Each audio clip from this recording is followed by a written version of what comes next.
नमस्कार।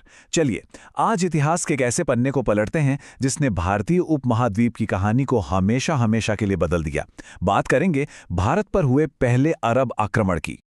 तो चलिए, समय में पीछे चलते हैं, सीधा 8वीं सदी की शुरुआत में। जगह है भारतीय उपमहाद्वीप का उत्तर पश्चिमी किनारा, यानी आज का सिंध। यहाँ कुछ ऐसा होने वाला था जो इस पूरे इलाके का भविष्य तय कर देगा। और इस जबरदस्त फौज की कमान किसके हाथ में थी? सिर्फ 17 साल के एक नौजवान कमांडर के, जिसका नाम था मोहम्मद बिन कासिम।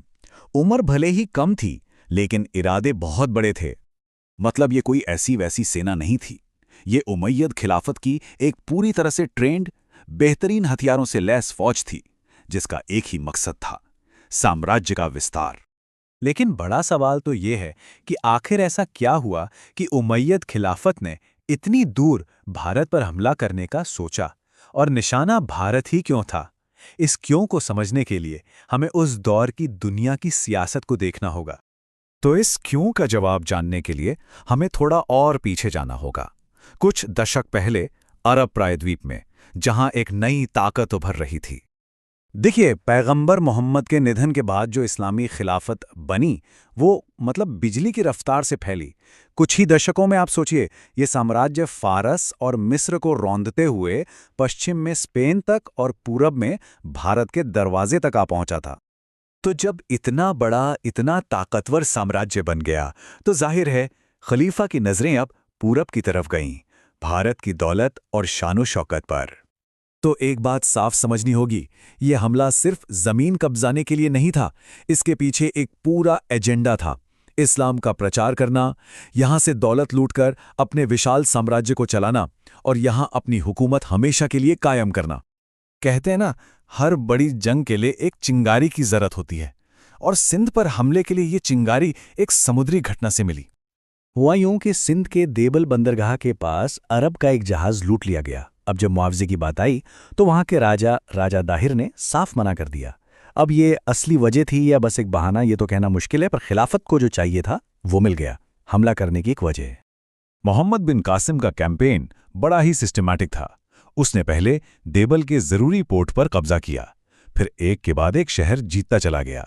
और उसकी एक चाल बड़ी काम की थी। उसने राजा दाहिर से नाराज लोकल जाट कबीलों को अपने साथ मिला लिया। इससे उसका रास्ता और भी आसान हो गया। तो सवाल उठता है कि राजा दाहिर की सेना हारी क्यों? देखिए, ये टेबल सब कुछ साफ कर देती है। एक तरफ थी दाहिर की सेना, जो अंदरूनी फूट और पुराने तौर तरीकों से लड़ रही थी, और दूसरी तरफ थी कासिम की फौज, जो जिहाद के नाम पर एक थी। उनके पास मॉडर्न हथियार थे, और सबसे बड़ी बात, उन्हें खिलाफत से लगातार रसद और मदद मिल रही थी। और फिर आई रावर की लड़ाई। ये वो फाइनल बैटल थी। इसमें राजा दाहिर की हार हुई और वो मारे गए। बस इसी के साथ सिंध में जो संगठित विरोध था, वो एक तरह से खत्म हो गया और पूरा इलाका अरबों के कंट्रोल में आ गया। लेकिन ये सिर्फ एक जंग की जीत नहीं थी। इस जीत ने सिंध का पूरा सामाजिक और सियासी ताना बाना ही बदल कर रख दिया। जो सबसे बड़े बदलाव हुए, उनमें से एक था जजिया टैक्स का लगना। ये एक तरह का टैक्स था जो इस्लामी सल्तनत में गैर मुस्लिम लोगों पर उनकी सुरक्षा के बदले में लगाया जाता था।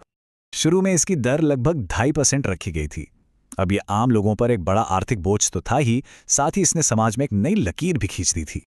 हाँ, ये जानना भी जरूरी है कि कुछ लोगों को इस टैक्स से छूट मिली हुई थी, जैसे कि ब्राह्मण, महिलाएं, दिव्यांग और बुजुर्ग लोग।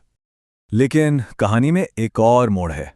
सिंध को जीतने वाले मोहम्मद बिन कासिम का अपना अंत बड़ा ही रहस्यमयी रहा। इतिहास में इसके दो अलग अलग थीरीज मिलती हैं। एक कहती है कि यह राजा दाहिर की बेटियों का बदला था, और दूसरी खिलाफत के अंदर चल रही पॉलिटिक्स की तरफ इशारा करती है। तो भले ही अरबों की ये जीत सिर्फ सिंध के इलाके तक ही रही, लेकिन इसने भारत और इस्लामिक दुनिया के बीच एक ऐसे रिश्ते की शुरुआत की जिसने आने वाली सदियों का इतिहास लिख दिया। ये भारतीय उपमहाद्वीप पर पहली इस्लामी हुकूमत की स्थापना थी। तो इस एक हमले ने दक्षिण एशिया के इतिहास का एक नया चैप्टर खोल दिया।